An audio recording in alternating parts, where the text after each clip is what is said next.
faz parte. E já deixei aqui um outro vídeo separado. O nome do vídeo aqui no caso é O Desenho que Foi Destruído pela Própria Criadora. Eu já tinha visto um outro vídeo desse canal aqui. E o nome do canal é... deixa eu ver... cadê? É Retos Segundo. Ou seja, é o canal secundário do cara. Eu tinha visto um outro vídeo dele, eu resolvi trazer esse outro aqui, como eu não vi, pra ter uma reação mais genuína. E caso você esteja assistindo através do canal de cortes, o link do vídeo original vai estar na descrição.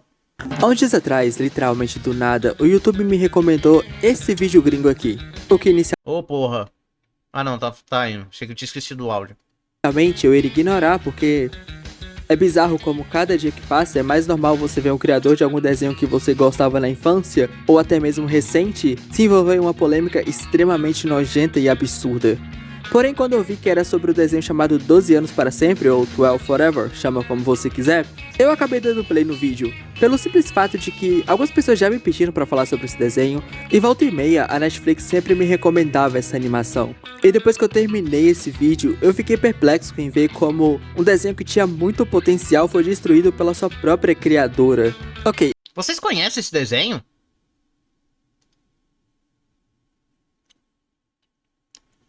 Não, cara, tá certo.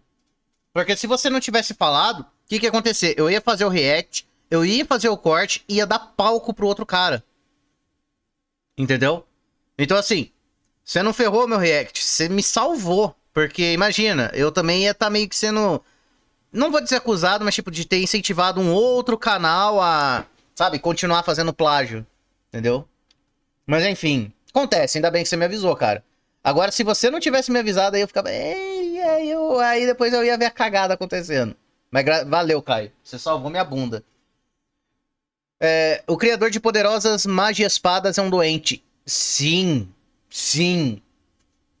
O cara foi preso pelo mesmo motivo do criador de Samurai X, pra vocês terem ideia.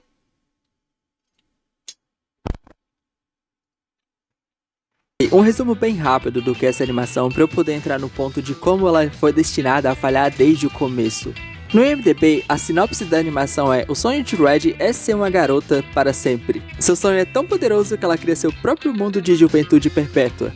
É um resumo até que interessante, já que a protagonista está entrando na puberdade e ela não quer crescer, ela quer se manter nos 12 anos dela, por assim dizer. Ou melhor dizendo, na sua infância.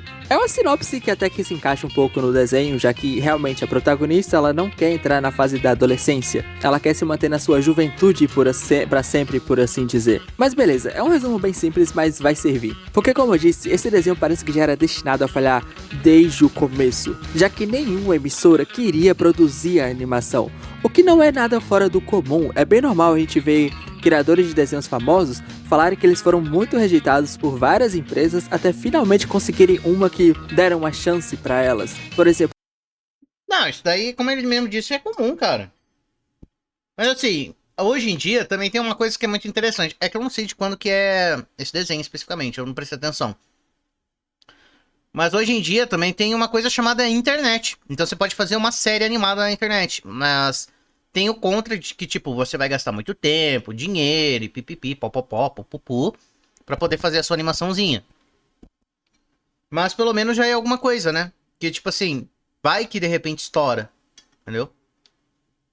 Mas antigamente era só televisão e era isso. Então era realmente muito mais complicado de você ter uma aprovação. A criadora de The Owl House, meu desenho favorito, já falou várias vezes sobre como ela foi rejeitada por vários estúdios, mas que a Disney foi aquele que aceitou elas. E também tem histórias de animações que foram rejeitadas por estúdio X, mas acabaram sendo aceitas por estúdio Y, e no final das contas foram um sucesso. Um exemplo bem grande foi a Nickelodeon rejeitando Hora de Aventura e sendo salva pela HBO, ou melhor dizendo, pela Cartoon. Mas no caso aqui, a Netflix aceitou essa empreitada, junto com a outra empresa responsável pela produção e animação da série. E beleza, o desenho finalmente foi lançado em 2019 na Netflix, e ele não fez tanto sucesso assim. Não é que o desenho ficou no limbo ou coisa do tipo, ele ganhou sim uma certa fama, ou melhor dizendo, uma quantidade legal de fãs, mas não suficiente para chamar atenção na época que ele foi lançado. Porém, ele conseguiu fama o suficiente para que algumas pessoas acabassem investigando o passado da criadora do desenho. E é aí que as coisas começam a ficar extremamente horríveis. Ou melhor dizendo, elas já estavam desde a produção, mas elas só vão piorar a partir de agora. Já que encontraram um post da criadora do desenho, cujo nome é Julia Vickerman. Enfim, eles encontraram um post dela no Tumblr, onde ela estava basicamente em uma viagem, e nessa viagem ela meio que descreve uma pessoa que ela encontrou e achou extremamente interessante para ela. O único problema é que essa pessoa que ela encontrou era um pirralho de pelo menos uns 14, 13 anos por aí. E um detalhe, nessa época que ela fez esse post... Eita, Lele. Tá merda, hein, minha filha? Ela já tinha mais de 20 anos. Ou seja, ela era uma adulta. Enquanto a pessoa que ela descreve nesse post era uma criança. E o pior é que nesse post, ela não só fala como ela ficou interessada no pirralho, ela descreve tudo o que ela gosta fisicamente nele. No vídeo gringo, ele lê todo o post que ela fez, então eu vou deixar o link da descrição no vídeo, caso você queira ver o original. Mas as coisas não acabam por aí, elas pioram. Porque ela não só viu esse pirralho, postou essa coisa e simplesmente seguiu a vida dela. Ela seguiu esse garoto e usou alguns tickets ou bilhetes que ela tinha para conseguir continuar perto dele por um longo período de tempo. E mesmo que a mãe dessa criança tivesse do lado dela... Caralho, a mina então era basicamente uma stalker. Ainda assim, é extremamente perturbador de pensar que ela fez isso e postou em uma rede social. Mas, se você acha que acabou, não. A própria Julia Vickerman comenta que se não fosse o fato de que a mãe dessa criança estivesse perto, ela não saberia o que ela faria. Ou seja, só fica pior ainda esse post.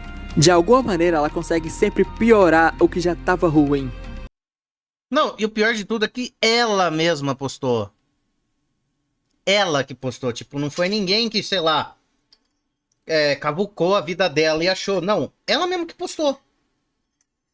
No Tumblr. Puta que pariu.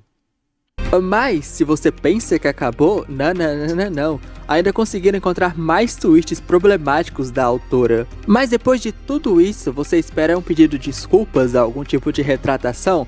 E ela fez, onde basicamente ela falou, porra... Era ironia. Rapaziada, era piada, tá ligado? Era pra... Nossa, eu falei na zoeira, tá? Eu falei na zoeira, eu nem li o tweet dela, eu tava comendo.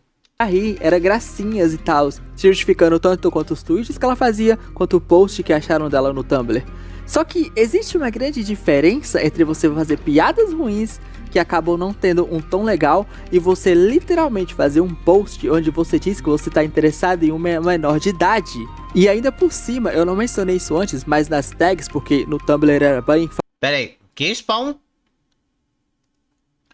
Tem um mangaka que criou uma personagem, se apaixonou por ela e vive se declarando pra ela, dizendo que ela é a mulher da vida dele. Esta personagem fictícia é de menor e esse cara é casado e tem uma filha. Caralho. Como é que eu não tô sabendo dessa história? Qual que é o nome desse cara? Que mangá que ele fez? Famoso esse negócio de tags. Eu digo famoso porque o Tumblr já não tá mais nos seus melhores momentos. Ela coloca literalmente uma tag com a palavra que eu não posso falar no YouTube, mas começa com P e você termina com O e você sabe o restante. Então, essa foi simplesmente um pedido de desculpas, entre aspas, inacreditavelmente horrível, porque ela trata como se fosse haha, piadinha. Mas, se você acha que acabou, ainda não acabou, pois também foi revelado que ela teve atitudes horríveis com a produção do time, assediando vários storyboarders e entre várias outras coisas que é mencionado no vídeo gringo. Ou melhor dizendo, no vídeo do gringo que eu falei. Então, novamente, eu vou deixar o link caso você queira ver toda a história completinha e tudo mais. Então, com a união de uma criadora que já não fez um negócio legal no passado e ainda não tratava bem a equipe dela fazendo cada merda que ela podia, era óbvio que o desenho caminhava para ser cancelado. E não deu outra. Depois de uma temporada, que já foi um milagre ter saído, 12 anos para sempre foi cancelado. A união do passado nojento da criadora, junto com as atitudes que ela teve com o time de produção do desenho, juntaram no cancelamento da série. Na verdade, tem até mais coisas que eu nem me aprofundei tanto, já que aconteceu tanto problema com a produção desse desenho, que a produtora, no caso, já não queria nem mais fazer outras coisas relacionadas a isso. E aí, junto com o fato do que a criadora já não estava mais com a melhor das famas, nem mesmo a Netflix quis prosseguir com essa animação. E ainda tem o fator de que na época ela não fez tanto sucesso assim, já que talvez com um pouco mais de sucesso, talvez a Netflix tinha trazido outro estúdio pra poder produzir essa série. Sério, é bizarro como esse desenho simplesmente... Não, e o pior de tudo é que assim, não é aqueles desenhos... É um desenho até que bonitinho, visualmente falando. Eu já achava a história bem fraca, pelo que foi dito, tipo, a menina quer ter 12 anos pra sempre. E aí juntou com esse negócio da criadora, cara. Porra. É foda. E eu acho que deve deixar muito animador puto, né? Porque tem muito animador independente que consegue fazer um trabalho foda e não consegue ter a chance de estar na Netflix. Que muita gente desdenha ultimamente, né? Mas ainda assim, estar na Netflix é uma puta de uma vitrine. Spawn, eu não tenho o nome porque eu me esqueci, mas vou procurar e falar numa próxima live. Essa vila parece uma versão evil da Luquita. Meu Deus, Caio. Spawn, o desenho é bonitinho e o criador é o capeta. O desenho é um capeta e o criador é um anjo. não deveria ter tido nem a primeira temporada. E ainda assim foi um milagre que eles conseguiram. E de novo, é uma pena que esse desenho tenha tido uma criadora tão nojenta, porque ele abordava temas que seriam extremamente interessantes e que, se fossem bem feitos, poderiam não só envelhecer muito bem, como ser uma lição para outras crianças que futuramente iriam assistir essa série, já que a própria protagonista estava passando por essa questão da puberdade, a entrada da adolescência, e ela não queria isso, ela rejeitava essa maturidade que estava chegando para ela, o que é extremamente interessante de se ver, porque eu, quando era criança, e muitos amigos e amigas minhas tinham essa coisa de querer amadurecer logo, e ver um desenho onde uma garota não quer fazer isso, ela não quer amadurecer, e ela tem que passar por essa jornada, seria extremamente interessante. Não, tipo, se fosse bem feitinho, tipo, mostrando que ao longo dos episódios ela vai aceitando um amadurecimento aos poucos, porque, bom, é assim que funciona na vida real, mais ou menos, ia ser muito mais interessante, mas devido a tudo que aconteceu, não vai ter como. Fora que ainda tem a questão da família da protagonista, porque a mãe dela força esse crescimento dela, essa entrada pra feminilidade, por assim dizer, mas a própria não segue esse padrão que ela implica na filha. E já era outro tema extremamente interessante de ser abordado. E ainda no padrão da família da Red, a protagonista, tem o fato de que ela era extremamente cuidadosa com a filha, mas era totalmente libertadora com o irmão dela, com o filho dela. E era outro tema que a série poderia abordar e seria extremamente interessante de ver como eles fariam isso se fosse feito de uma forma boa. Mas o desenho simplesmente não teve essa chance. Como eu disse no começo do vídeo, é bizarro como tá cada vez mais comum descobrir que, muito possivelmente, o criador do seu desenho favorito pode ser uma pessoa extremamente nojenta. E que por trás de um desenho com muito potencial, ou que você amava muito, tem alguém que honestamente não chega nem aos pés da grandiosidade daquilo que ela fez. E é como eu disse, é bizarro como isso é extremamente comum, mas na maioria dos casos, muitos desses desenhos acabam conseguindo terminar.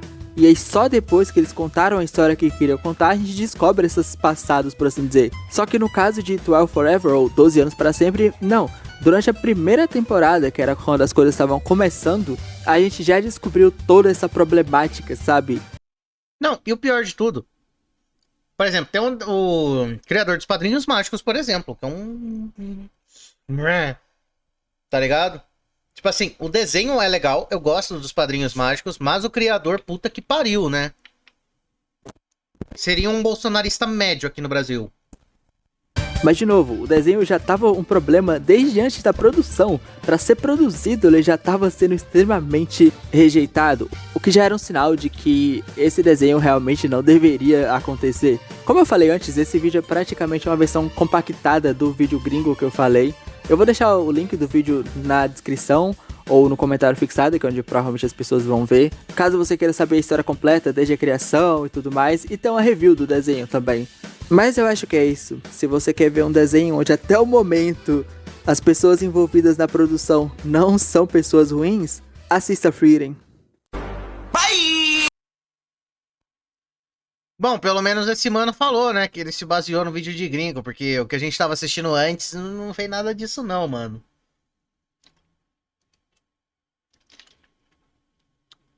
Bom, terminando de comer aqui pra conversar um pouquinho com vocês.